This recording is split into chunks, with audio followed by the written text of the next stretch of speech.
Hello students, good morning to all of you. Last के lecture में हमने discuss किया था geometric mean in individual series.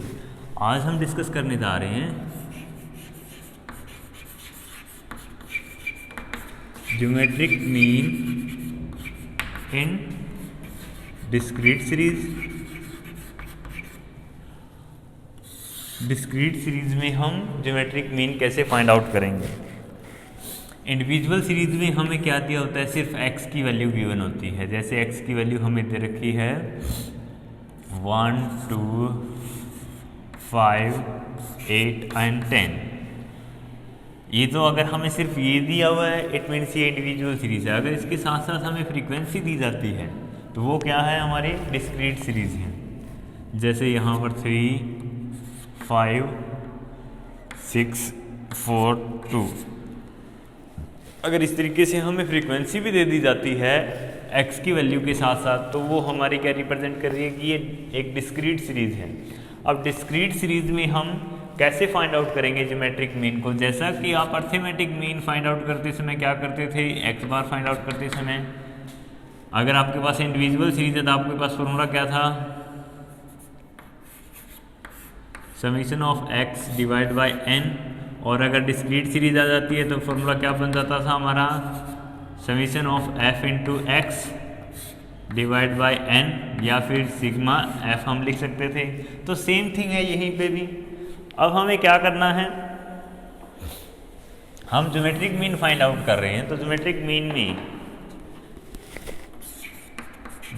Mean का जो हमारे इंडिविजुअल सीरीज के लिए फॉर्मूला था वो क्या बनाया था हमने, geometric mean is equal to क्या था, antilog of sigma log x divide by n, ये फॉर्मूला था हमारा। अब इसमें हमारे पास नई वैल्यू क्या है, फ्रीक्वेंसी को हमें क्या करना है, मल्टीप्लाई करना है x की वैल्यू के साथ। तो सेम थिंग हम यहीं पर करेंगे।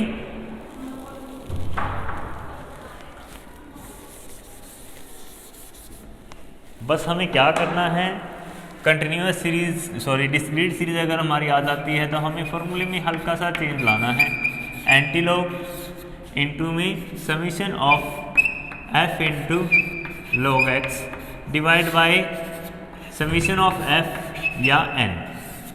इन दोनों में से कोई भी एक आप यूज करोगे तो ये हमारा फॉर्मूला बन जाएगा डिस्क्रीट सीरीज के लिए। अब डिस्क्रीट सीरीज में ये फॉर्मूला हमारे पास है। अब हमें क्या करनी है, इस फॉर्मूले में जो हमें वैल्यू चाहिए वो फाइंड आउट करनी है और वैल्यू पुट करनी है। हमें क्या चाहिए, f into log x. X हमारे पास है, सबसे पहले हमें क्या चाहिए, log x। यहाँ पे गड़बड़ करते हैं बहुत सारे बच्चे, फॉर्मूला याद होने के बावजूद भी यहाँ पर गड़बड़ कर जाते हैं। वो क्या करते हैं, पहले क्या कर लेते हैं, fx फाइंड आउट कर लेते हैं और फिर log लगाते हैं। तो वो तो हमारा हो गया log fx। हमें चाहिए f इंटू log x। तो हमें क्या करना है, पहले क्या करना है, log x की वैल्यू फाइंड आउट करनी है।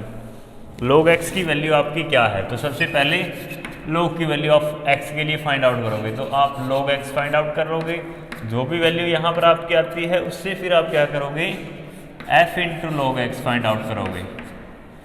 f की log x की वैल्यू के साथ आप मल्टीप्लाई करोगे, इन दोनों को मल्टीप्लाई करोगे। जो वैल्यू हमारी यहाँ पर आती है उसका आप समीशन फाइंड आउट करोगे तो वो हमारा आ जाएगा summation of f into log x। ये वाली वैल्यू हमें चाहिए थी।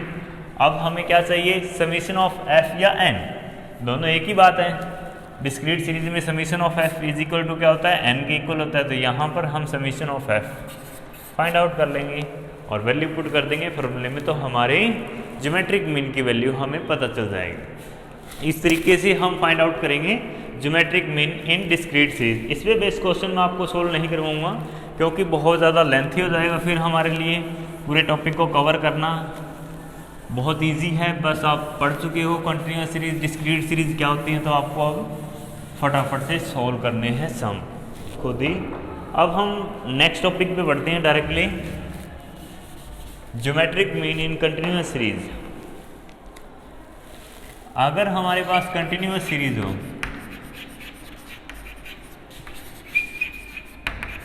तो हम ज्योमेट्रिक मीन कैसे फाइंड आउट करेंगे। कंटिन्यूस सीरीज में हमारे पास क्या होगा, x की वैल्यू हमें किस में दी मिलेगी, क्लास इंटरवल में। जैसे फॉर एग्जांपल मैं आपके सामने यहाँ पर लिख रहा हूँ ये हमारी क्या है, x की वैल्यू दे रखी है, फ्रीक्वेंसी भी हमें गिवन होगी। इस तरीके से अगर हमें फ्रीक्वेंसी गिवन है तो ये हमारी क्या है, कंटिन्यूअस सीरीज है। अगर इसका ज्योमेट्रिक मीन हमें फाइंड आउट करना हो तो वैल्यू तो सेम वही है जैसे डिस्क्रीट सीरीज में थी हमारे पास, x की वैल्यू और f की वैल्यू है, तो फॉर्मूला तो हमारा लगभग वही रहेगा। लेकिन यहाँ पर देखो x की वैल्यू एग्जैक्ट वैल्यू नहीं दे रखी है, हमें दे रखी है लिमिट्स में, यहाँ से यहाँ तक की x की वैल्यू 0 to 10, एग्जैक्ट वैल्यू नहीं है x की। तो इसीलिए हमें क्या करना होगा, एग्जैक्ट वैल्यू फाइंड आउट करने के लिए हम क्या करते हैं, जैसे पहले ज्योमेट्रिक मीन में करते आए थे, मिड वैल्यू फाइंड आउट करेंगे। मिड वैल्यू फाइंड आउट करने के लिए आपको क्या करना होगा, lower limit plus upper limit दोनों को ऐड करो और 2 से डिवाइड कर दो।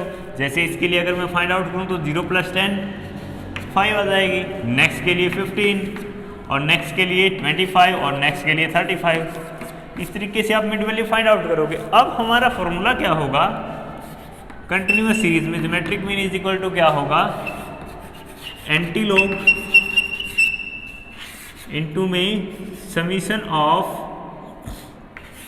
f इनटू में log। अब आप यहाँ पर क्या लिखोगे, log m लिखोगे, divide by summation of f, या फिर n लिख सकते हो आप। ये फॉर्मूला हो जाएगा हमारा। सिर्फ चेंज कहाँ आया है, यहाँ x की जगह अब आप log m यूज़ कर रहे हो। क्यों यूज़ कर रहे हो, क्योंकि x की वैल्यू एग्जैक्ट वैल्यू नहीं है, तो इसीलिए हमने m फाइंड आउट किया है। अब आपको क्या करना है, log m फाइंड आउट करना है। log m फाइंड आउट करके उसकी मल्टीप्लाई कर देनी है आपने f से, वो हमारे पास आ जाएगा f इंटू log m। तो फिर उसका समीशन करके आप वैल्यू निकाल लोगे। तो इस तरीके से कंटिन्यूअस सीरीज में आपको ज्योमेट्रिक मीन फाइंड आउट करना है। अब आज का इंपॉर्टेंट टॉपिक हमारा हम स्टार्ट करने जा रहे हैं।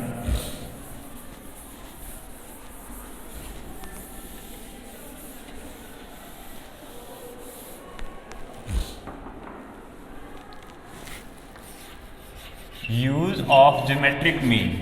ज्योमेट्रिक मीन के क्या क्या यूजेज हैं ये हम डिस्कस करने जा रहे हैं। फर्स्ट ऑफ ऑल और द मेन यूज है ज्योमेट्रिक मीन का, वो क्या है,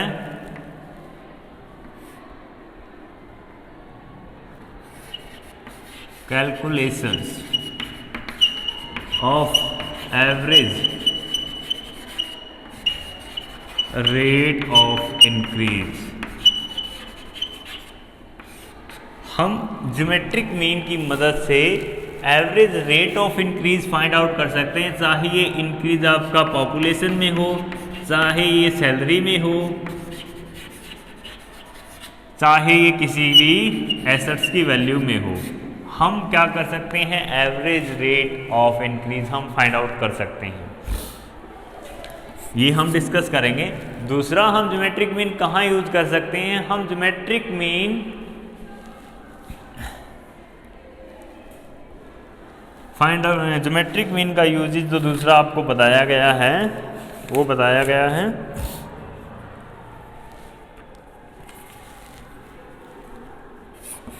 for constructing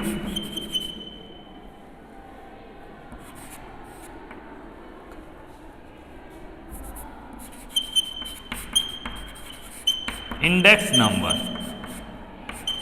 index number construct करने में ज्योमेट्रिक मीन का यूज़ किया जाता है। जब भी आप इंडेक्स नंबर बनाओगे तो हमारे काम आता है ज्योमेट्रिक मीन। इसके अलावा आपको यूज़ बताया गया ज्योमेट्रिक मीन इज़ प्रेफर्ड। इसके अलावा ज्योमेट्रिक मीन का यूज़ कहाँ किया जाता है, जहाँ पर स्मॉल आइटम को आप क्या करते हो, लार्ज वेट अगर आप असाइन करते हो तो वहाँ पर आपका ज्योमेट्रिक मीन यूज़ किया जाता है। अब एक चीज़ यहाँ पर हमारी रह गई थी, वो हम डिस्कस कर लेते हैं, वेटेड ज्योमेट्रिक मीन। ये डिस्कस करने से पहले मैं एक छोटा सा टॉपिक आपके साथ और डिस्कस करने जा रहा हूँ, वेटेड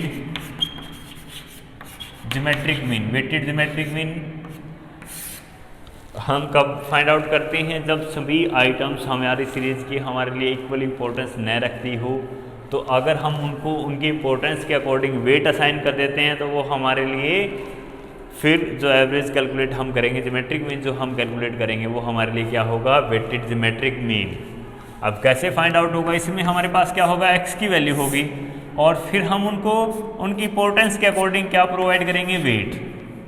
तो यहाँ पर ये सेम जैसे डिस्क्रीट सीरीज के अकॉर्डिंग बन रहा है कि नहीं बन रहा, लेकिन इसमें डिफरेंस है, वहाँ पर फ्रीक्वेंसी होती है, यहाँ पर हम वेट प्रोवाइड कर रहे हैं, वेट असाइन कर रहे हैं एक्स की जो डिफरेंट वैल्यू है उनके लिए। तो यहाँ पर हमने वेट दिया। अब फॉर्मूला आपका क्या हो जाएगा वेटेड ज्योमेट्रिक मीन का, सेम उसी वे में जैसे डिस्क्रीट सीरीज में एंटीलॉग इनटू में समीशन ऑफ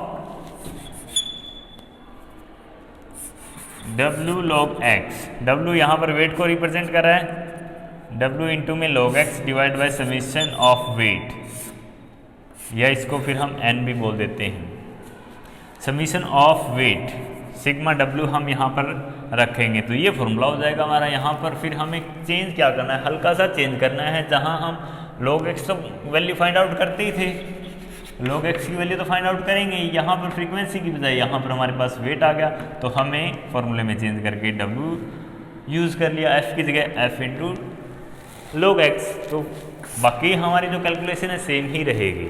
तो अब हम बात करने जा रहे हैं calculation of average rate of increase. जो पहला यूजेज है, ये ही मेन यूजेज है ज्योमेट्रिक मीन का।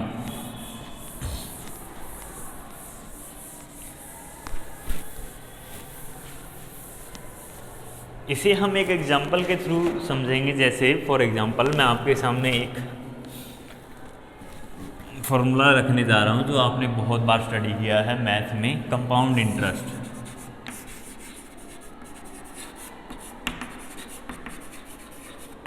कंपाउंड इंटरेस्ट का फॉर्मूला आप अच्छे से जानते हो।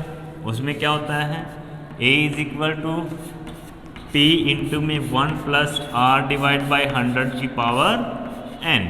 ये फॉर्मूला आप अच्छे तरीके से इसे जानते हो। यहाँ पर a हमारा क्या है, टोटल अमाउंट, p हमारा क्या है, प्रिंसिपल, r हमारा क्या है, रेट ऑफ इंटरेस्ट, और n हमारा क्या है, नंबर ऑफ ईयर। तो ये आप अच्छे से जानते ही हो। अब नेक्स्ट के लिए आपको क्या करना है,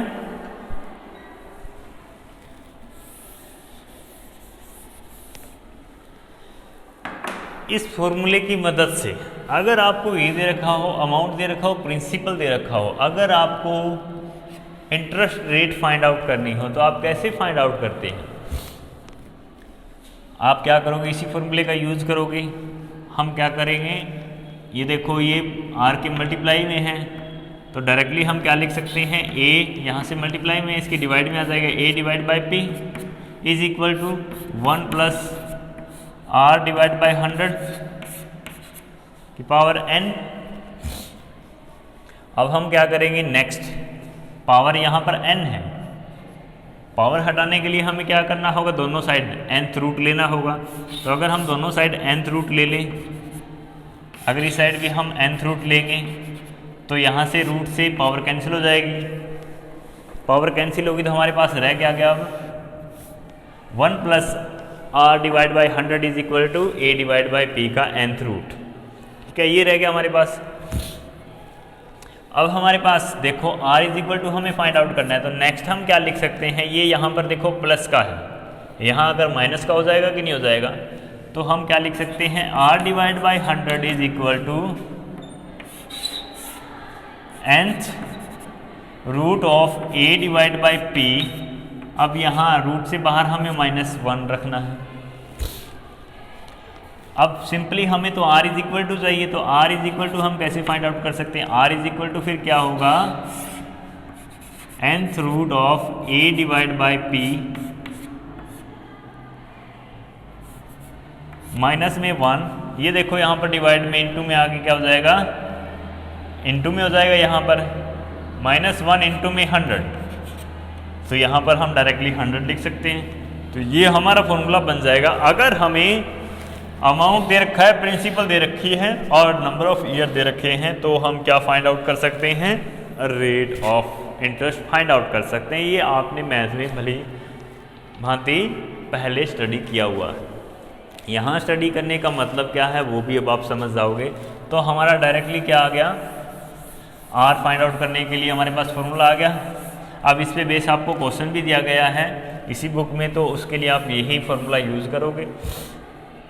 अब नेक्स्ट जो हम स्टडी करने जा रहे हैं उसमें ज्योमेट्रिक मीन का यूज़ होगा, कि जैसे यहाँ पर तो हमने क्या किया था, आर जो थी हमारी अभी अभी हमने जो डिस्कस किया था, a is equal to P into में 1 प्लस आर डिवाइड बाई 100 की पावर n। तो यहाँ पर भी जितने भी नंबर ऑफ ईयर है उनके लिए आर क्या है, कॉमन है, कॉमन रेट ऑफ इंटरेस्ट है। इट मीन्स वो हर साल चेंज नहीं हो रही, एक ही है, सेम ही है। अगर इन केस हमारी आर हर साल चेंज हो तो क्या होगा, तो जैसे फर्स्ट ईयर के लिए हमारे पास क्या हो, rate of interest R1, second year के लिए रेट ऑफ इंटरेस्ट R2 और थर्ड ईयर के लिए रेट ऑफ इंटरेस्ट R3 हो। हम मान लेते हैं कि यहाँ नंबर ऑफ ईयर अगर 3 है, n इज इक्वल टू क्या है 3 है, तो उस केस में अगर ये हमें R दे रखी हो, डिफरेंट डिफरेंट ईयर्स के लिए different different rate of interest अगर हमें दिया हो, तो उस केस में अगर हमसे कॉमन रेट ऑफ इंटरेस्ट पूछा जाए, इट मीन्स अगर ये रेट दे करके हमसे ये पूछा जाए कि आप कैलकुलेट करो एवरेज रेट, एवरेज रेट आप फाइंड आउट करो।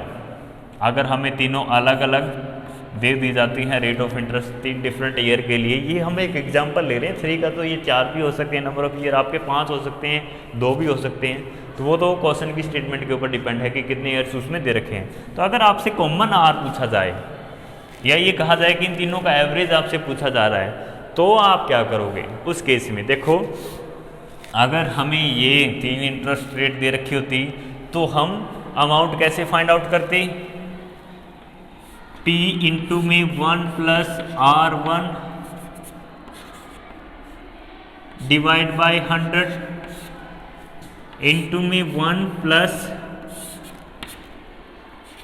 R2 बाई 100 इंटू में 1 प्लस R3 बाई 100। इस तरीके से आप फाइंड आउट करोगे कि नहीं करोगे, इसी तरीके से आप फाइंड आउट करोगे। 3 अगर आपको डिफरेंट रेट ऑफ इंटरेस्ट दे रखी है और आपको अमाउंट फाइंड आउट करना है, तो इस अमाउंट से आप फाइंड आउट करो, या इन तीनों का एवरेज निकाल के आप प्रिंसिपल फाइंड आउट करो, सॉरी अमाउंट आप फाइंड आउट करोगे। तो इसी एवरेज रेट अगर आप अप्लाई करते हो तो उसमें क्या होगा 1 plus R divide by 100 into में यहाँ पर नंबर ऑफ ईयर कितने हैं 3 हैं, तो ये दोनों इक्वल होंगे आपस में एक दूसरे के, क्योंकि ये तो हमने एवरेज निकाल के फाइंड आउट किया है। तो यहाँ पर R क्या है आपकी एवरेज रेट ऑफ इंटरेस्ट या रिटर्न आप जो भी दे रखा आपके क्वेश्चन में, तो वो आप लिख सकते हो यहाँ पर। तो अगर हमें यही फाइंड आउट करनी हो, इन दोनों में से जो आंसर आएगा वो इक्वल ही आएगा अमाउंट, तो हम क्या रख सकते हैं, इसके इक्वल ये रख सकते हैं कि नहीं रख सकते,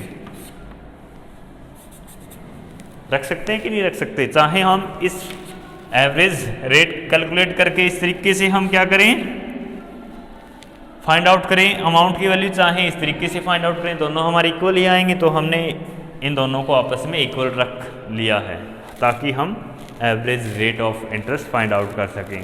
तो यहाँ तक मेरे ख्याल से आप समझ गए होंगे हमें क्या फाइंड आउट करना है, एवरेज रेट ऑफ इंटरेस्ट। तो चलिए अब हम इस फॉर्मूले को सोल्व करते हैं और देखते हैं कि कैसे हमारा ज्योमेट्रिक मीन यूज होगा एवरेज रेट फाइंड आउट करने के लिए।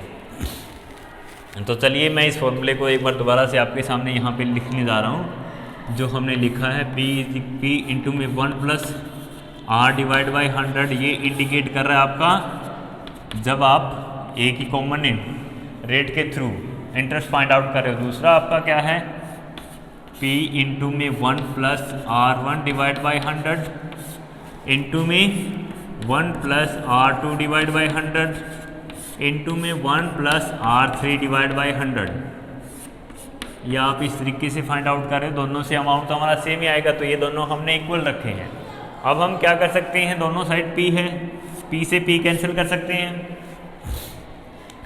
कि नहीं कर सकते। जैसे हमें R इज इक्वल टू चाहिए, यहाँ पे ये वाली की वैल्यू हमें चाहिए, तो ये इसके मल्टीप्लाई में ये इसके डिवाइड में आ जाएगा, तो डिवाइड में आएगा तो P से P कैंसिल हो गया।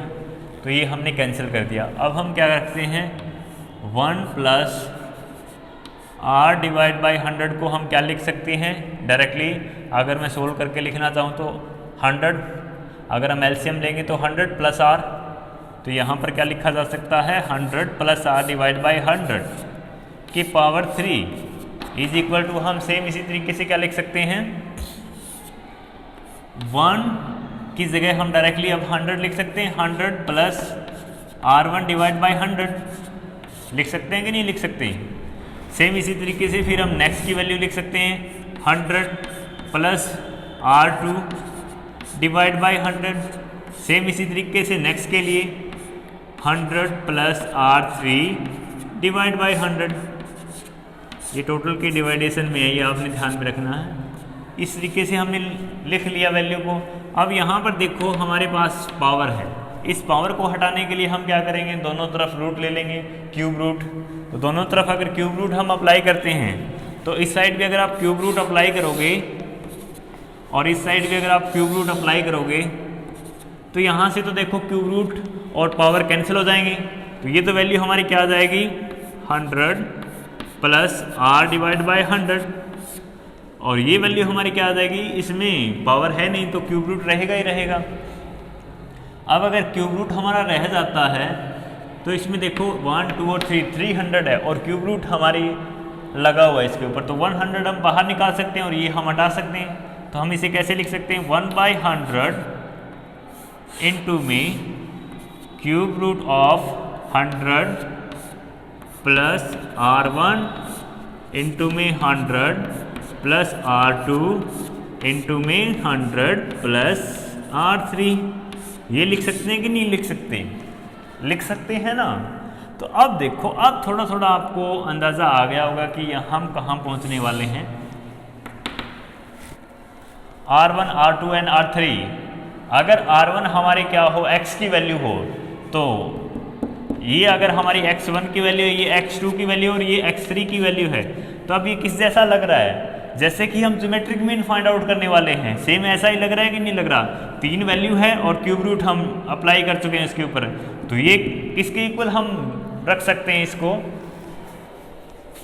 इसको हम क्या लिख सकते हैं, फिर अगर डायरेक्टली मैं लिखना चाहूँ तो इसे आप क्या लिख सकते हो, एक बार फिर से देखिएगा, थोड़ा सा ध्यान आपको रखने की आवश्यकता है। 100 प्लस r डिवाइड बाई 100, ये तो सेम ही हमारा, इज इक्वल टू 1/100 इंटू में ये जो वैल्यू है इसको आप क्या लिख सकते हो, geometric mean of 100 plus r1 into में 100 प्लस r2 इंटू में 100 प्लस r3। ये लिख सकते हो कि नहीं लिख सकते, लिख सकते हैं बिल्कुल। अब मैंने क्यूब रूट क्यों हटा दिया, क्योंकि geometric mean is equal to मैं लिख रहा हूँ। ज्योमेट्रिक मीन आप इनका फाइंड आउट कैसे करोगे, अगर आपको जो ओरिजिनल फॉर्मूला मैंने बताया था ज्योमेट्रिक मीन फाइंड आउट करने का, वो अगर आप अप्लाई करते हो तो इन तीनों की मल्टीप्लाई करोगे और जितना नंबर ऑफ आइटम सीरीज में उतना ही रूट आप फाइंड आउट करोगे। तो डायरेक्टली अगर ज्योमेट्रिक मीन आपको फाइंड आउट करना हो तो इसी तरीके से आप फाइंड आउट करोगे, तो ये इसके इक्वल ही है। तो इसीलिए हम इसको क्या लिख सकते हैं, geometric mean of 100 plus r1 into में 100 प्लस r2 इंटू में 100 प्लस r3, ये लिखा जा सकता है। यही मैंने यहाँ पर लिख दिया है। अब देखो ज्योमेट्रिक मीन का यूज़ आ गया कि नहीं आ गया। हमने अब तक कॉमन आर तो अभी तक फाइंड आउट नहीं किए। अब देखो 100 प्लस r, अब ये इसकी डिवाइड में है, यहाँ पे आके मल्टीप्लाई में होगा, तो 1 डिवाइड बाई 100 इंटू में अगर 100 आएगा कैंसिल हो गया, बाकी आपका क्या रहेगा, geometric mean of 100 plus r1 into में 100 प्लस r2 इंटू में 100 प्लस r3, ये वाली वैल्यू आ गई हमारी।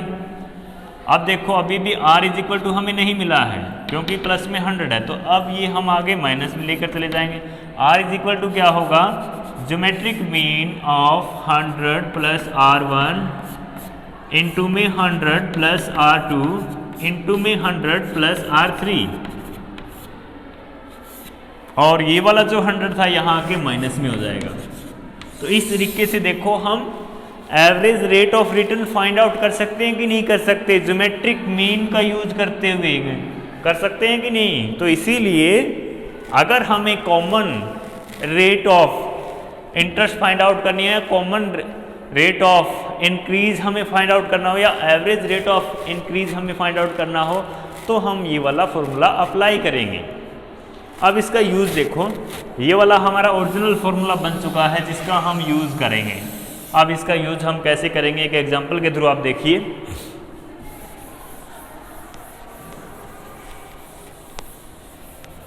बाकी सारी चीज़ें अब मैं रफ कर देता हूँ, सिर्फ वही चीज़ जो हमने फाइनली कंक्लूजन के रूप में प्राप्त की है वही मैं यहाँ पर रखता हूँ।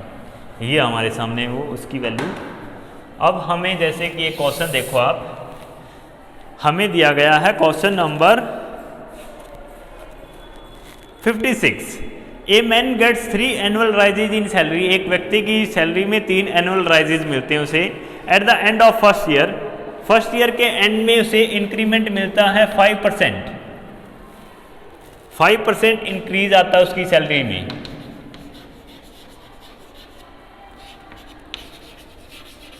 %5 बढ़ जाती है उसकी सैलरी। दूसरे साल उसकी सैलरी 8% बढ़ जाती है। अब ये 8% बढ़ती किसका, ये हमें क्वेश्चन में ये दे रखा है कि फर्स्ट ईयर के एंड में। इट मीन्स अगर पहले साल हमारी सैलरी 100 थी तो 5% बढ़ने के बाद हमारी सैलरी फर्स्ट ईयर के एंड में जो सैलरी हमारी हुई, एंड में जो सैलरी हुई उसका 5% 8% और बढ़ जाता है। ये नहीं कि आपकी जो ओरिजिनल सैलरी थी उसका 8% बढ़ रहा है। फर्स्ट ईयर के एंड में 5% बढ़ने के बाद आपकी जो सैलरी थी उसका 8% बढ़ जाती है उसकी सैलरी। ये हमें क्वेश्चन की स्टेटमेंट में दे रखा है। और नेक्स्ट हमें बताता है कि थर्ड ईयर में उसे इंक्रीमेंट मिलता है 10% का उसकी सैलरी के ऊपर। और किस सैलरी के ऊपर, जो उसकी सैलरी थी सेकेंड ईयर के एंड में। इट मीन्स 8% बढ़ने के बाद उसकी जो सैलरी थी उसका 10% और इंक्रीमेंट उसे मिलता है थर्ड ईयर में। तो अब आपसे क्या पूछा जाता है, आप फाइंड आउट करो एवरेज परसेंटेज इंक्रीज। आपको फाइंड आउट क्या करना है, average percentage increase. Average percentage increase आपको फाइंड आउट करना है in his salary, in his salary per year. ये आपसे पूछा जाता है। अब देखो, अगर ये क्वेश्चन एग्जाम में आ जाता है तो हमें कुछ नहीं कहा गया कि हमें कौन सा मीन यूज करना है, कुछ नहीं कहा गया। तो कौन सा मीन हम यूज करें, डायरेक्टली अगर हम अर्थमेटिक मीन यूज करते हैं तो हमारा आंसर गलत आएगा। जैसा कि अभी आपके सामने डिस्कस किया गया था, ज्योमेट्रिक मीन का यूज कहाँ किया जाता है, जहाँ पर हमें एवरेज रेट ऑफ इंक्रीज या इंटरेस्ट हमें फाइंड आउट करनी हो। इट मीन्स जहाँ पर भी हमें एवरेज रेट फाइंड आउट करनी हो वहाँ पर हमें अगर क्वेश्चन में कहा गया है या नहीं कहा गया, हम किसका यूज करेंगे, ज्योमेट्रिक मीन का। किस तरीके से करेंगे, इस तरीके से। यहाँ पर आर क्या इंडिकेट कर रहा था हमारा, एवरेज रेट, एवरेज रेट। तो इसी तरीके से हमें एवरेज रेट फाइंड आउट करनी है। ये अगर इस क्वेश्चन की स्टेटमेंट में हम फिट करें तो R1 हमारी क्या है, ये R1 है, ये R2 है और ये R3 है कि नहीं है। फर्स्ट ईयर का इंक्रीमेंट ये है, सेकंड का ये और थर्ड का ये है। हर साल अलग अलग रेट से हमें इंक्रीज मिल रहा है, कॉमन रेट नहीं है ना हमारी। तो इसीलिए अब हमें एवरेज रेट फाइंड आउट करनी, तो यही फॉर्मूला हमारे काम आएगा। काम कैसे आएगा, अब इस क्वेश्चन में क्या आपको x की वैल्यू कहीं पर नज़र आ रही है, क्या हमें ऐसा कहा गया है कि x की वैल्यू ये है, कुछ नहीं कहा गया ना। हमें x की वैल्यू फाइंड आउट करनी है। फाइंड आउट आप कैसे करोगे, यहाँ पर देखो x की वैल्यू कैसे फाइंड आउट की जा रही है, 100 प्लस R1। R1 की वैल्यू है आपके पास, R2 की वैल्यू और R3 की वैल्यू है।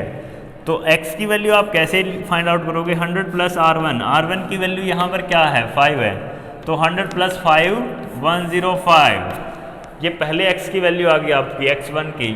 सेम इसी तरीके से 100 प्लस 8 108। सेम इसी तरीके से 100 प्लस 10 110। ये हमारे पास x की वैल्यू आ गई कि नहीं आ गई। अब हमें ज्योमेट्रिक मीन का यूज़ करते हुए एवरेज रेट फाइंड आउट करनी है। एक्स की वैल्यू है हमारे पास, ज्योमेट्रिक मीन हम इजीली फाइंड आउट कर सकते हैं कि नहीं कर सकते? कर सकते हैं ना। तो यही सेम तो अब हम अप्लाई करें। देखो हमें क्या फाइंड आउट करनी है? Average percentage increase. ये वाली हमें वैल्यू फाइंड आउट करनी है। हम अप्लाई क्या कर रहे हैं? Geometric mean of 100 plus R1, 100 plus R2 और 100 प्लस R3, और माइनस में हमें लास्ट में क्या करना होगा? 100 लेस करना होगा। ये तरीका ओरिजिनल तरीका है। आपकी बुक में कुछ दूसरे तरीके से डिफाइन किया गया है, इस क्वेश्चन को दूसरे तरीके से सोल्व किया गया है, वो आप समझ नहीं पाओगे, उसमें कन्फ्यूज़न अराइज हो जाता है। उसमें ये मानता है कि पहले साल की सैलरी 100, स्टार्टिंग में उसकी सैलरी 100, अब 5% हमारी इंक्रीज़ होगी तो हमारी सैलरी तो 105 हो जानी चाहिए थी फर्स्ट ईयर के एंड में, और उसका इंक्रीमेंट मिलना था उसे 8%। लेकिन क्वेश्चन की स्टेटमेंट में फिर से ये क्या कहता है? Let assume at the end of first year या at the beginning of second year salary of X, या जो भी पर्सन इसमें दे रखा है सैलरी, उस पर्सन की सैलरी फिर से 100 मान ली जाती है जो कि बेसलेस है। तो इसीलिए जो ओरिजिनल फॉर्मूला, इससे आप अगर करोगे क्वेश्चन तो इजीली समझ पाओगे। तो अब हमें यहाँ पर क्या करना है? Directly average rate of interest find out करने के लिए हमें यही तो अप्लाई करना है। R1 इज इक्वल टू कैसे? Geometric mean of 100 plus R1, 100 plus R2 into में 100 प्लस R3। ये 100 प्लस R1, R2 और R3 तो हमने कर दिया। अब हम इनका ज्योमेट्रिक मीन हमें फाइंड आउट करना है। ज्योमेट्रिक मीन कैसे फाइंड आउट करेंगे? सबसे पहले आपको क्या चाहिए? Log x. इनकी लॉग एक्स वैल्यू आप फाइंड आउट करो। जब भी आप लॉग टेबल की मदद से इनकी वैल्यू फाइंड आउट करते हो तो ये हमारी आती है 2। सभी का जो कैरेक्टरिस्टिक्स है वो तो 2 आएगा। अब पॉइंट्स में जो वैल्यू आती है मैं बुक्स में डायरेक्टली देख रहा हूँ, 0, 2, 1, 2 और 0, 3, 3, 4 और 0, 4, 1, 4 आपने लॉग टेबल से पता करनी है। मैं वीडियो शॉर्ट करने के लिए जल्दी जल्दी में बुक से ही उठा रहा हूँ, वो मैंने सिखा दिया आपको कि किस तरीके से फाइंड आउट करोगे आप लॉग की वैल्यू। तो ये लॉग की वैल्यू आ गई हमारी। अब हमने क्या करना है? Sigma log x find out करना है, क्योंकि ज्योमेट्रिक मीन हम कैसे फाइंड आउट करते हैं इसको हम ऐसे भी तो लिख सकते हैं, R is equal to anti log into में सिग्मा लॉग एक्स। अगर हम इसको एक्स माने, इसको एक सीरीज माने तो एक्स डिवाइड बाय एन यहाँ पर हमारा 3 था तो हम 3 लिखेंगे, यहाँ पर कुछ और भी हो सकता है, माइनस में 100, तो सेम इस तरीके से हम लिख सकते हैं। तो यही वाला फॉर्मूला अब हम अप्लाई करने जा रहे हैं। Sigma log x find out करना है हमें 6 पॉइंट, ये टोटल जब हम करेंगे तो हमारा आ जाएगा 0960। ये वैल्यू आ गई हमारी summation of log X. N is equal to क्या है हमारा? 3 है। अब हमें क्या फाइंड आउट करना है? हमें एवरेज रेट चाहिए। Average rate is equal to क्या है? Anti log of sigma log X divide by N. Sigma log X हमारा कितना आया? 6.0960 और एन हमारा कितना है? 3 से इसको डिवाइड कर देंगे। जब हम 3 से डिवाइड करेंगे माइनस में 100, ये भी आपने रखना है क्योंकि R इज इक्वल टू जब भी आप फाइंड आउट करोगे तो माइनस 100 होगा ही। R इज इक्वल टू फिर कैसे फाइंड आउट होगा? एंटी लॉग ऑफ 3 से डिवाइड करो 2.0320 माइनस में 100। अब नेक्स्ट आप एंटी लॉग वैल्यू चेक करो इसकी। एंटी लॉग वैल्यू जैसे ही आप चेक करते हो इसकी आ जाता है हमारा 107.6। इसकी एंटी लॉग वैल्यू ये आ जाती है माइनस में 100। तो हमारी R इज इक्वल टू क्या आया? 7.6%। तो average percentage increase in salary per year is equal to क्या है? 7.6%। और ये हमने किसकी मदद से फाइंड आउट किया है? ज्योमेट्रिक मीन की मदद से। फॉर्मूला हमने कौन सा अप्लाई किया था? ये वाला। तो इस तरीके से आप इस पे बेस सम सोल्व करोगे। कुछ एक केसेस में हमें क्या दिया मिलेगा? मशीनरी और डेप्रिसिएशन से रिलेटेड क्वेश्चन दिया मिलेगा। देखो इंटरेस्ट हमारा हमेशा ऐड होता है प्रिंसिपल अमाउंट में। जब हम डेप्रिसिएशन की बात करते हैं तो वो ओरिजिनल वैल्यू में से क्या होती है? लेस होती है कि नहीं? लेस होती है, तो हमें माइनस करना होता है डेप्रिसिएशन रेट या डेप्रिसिएशन वैल्यू अगर हम माइनस करेंगे तभी तो हमारे पास वैल्यू आएगी। तो जब भी डिमिनिशिंग बैलेंस मेथड से डेप्रिसिएशन चार्ज होती है और हमें एवरेज रेट ऑफ डेप्रिसिएशन पूछा जाता है, डिफरेंट ईयर के लिए अगर अलग अलग रेट हो डेप्रिसिएशन की और हमें एवरेज रेट पूछी जाए तो हम सेम यही वाला फॉर्मूला अप्लाई करेंगे, लेकिन वहाँ पर 100 माइनस R1 होगा। x की वैल्यू कैसे फाइंड आउट होगी? 100 माइनस R1, 100 माइनस R2 और 100 माइनस R3। बस ये आपने ध्यान रखना है। क्यों? क्योंकि डेप्रिसिएशन है तो लेस होगी। इंटरेस्ट तो हमारा ऐड होता है प्रिंसिपल अमाउंट में, लेकिन डेप्रिसिएशन है वो एक्चुअल वैल्यू में से लेस होती है मशीन की या जो भी आप एसेट जिस पे डेप्रिसिएशन चार्ज करो, तो इसीलिए यहाँ पर माइनस का सिंबल आएगा और x की वैल्यू आप सेम माइनस करके निकालोगे। माइनस अगर आप करते यहाँ पर, अगर ये माइनस होता तो यहाँ पे 95 और यहाँ पर 92 और यहाँ पर आपका क्या आता 90, तो फिर आप फाइंड आउट करते एवरेज रेट ऑफ डेप्रिसिएशन। तो इस तरीके से आपने इस पे बेस क्वेश्चन सोल्व करने हैं। अगर आपको कुछ भी समझ में नहीं आता तो आप पूछ सकते हैं, क्वेरी ले सकते हैं। Thank you.